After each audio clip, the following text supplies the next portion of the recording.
அழகான ஒரு நதிக்கரையில் ப்ரூனோ என்ற பெரிய கரடி தன் குகைக்குள் நிம்மதியாக தூங்கிக் கொண்டிருந்தது. வெளியே பபிள்ஸ் என்ற குட்டி வாத்து தனக்கு ராசியான ஒரு கூழாங்கல்லை தூக்கிப் போட்டு மகிழ்ச்சியாக விளையாடிக் கொண்டிருந்தது. ஆனால் திடீரென அந்த கல் நதியிலிருந்த 2 பெரிய பாறைகளுக்கு இடையில் நழுவி விழுந்துவிட்டது. பதறிப்போன வாத்து குவாக் குவாக் என்று சத்தமாக அழுது கூச்சலிட கரடியின் ஆழ்ந்த தூக்கம் கலைந்தது.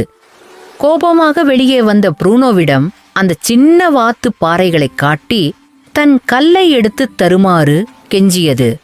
முதலில் தயங்கினாலும் அந்த பெரிய கரடி மனது வைத்து ஆற்றில் இறங்கியது.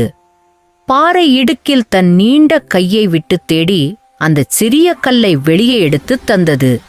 கல் கிடைத்த மகிழ்ச்சியில் வாத்து தண்ணீரில் துள்ளி குதித்து கொண்டடியது. மறுநாள் காலை கரடி கண்விழித்து வெளியே வந்தபோது அதன் குகைவாசலில் நன்றி தெரிவிக்கும் விதமாக வாத்து சேகரித்த அழகிய வண்ணக்கற்கள் பரிசாக அடுக்கப்பட்டிருந்தன. ஆம் நண்பர்களே, தேவைப்படும் நேரத்தில் செய்யும் ஒரு சிறிய உதவி கூட எதிர்பாராத ஒரு அழகான நட்பை உருவாக்கும்.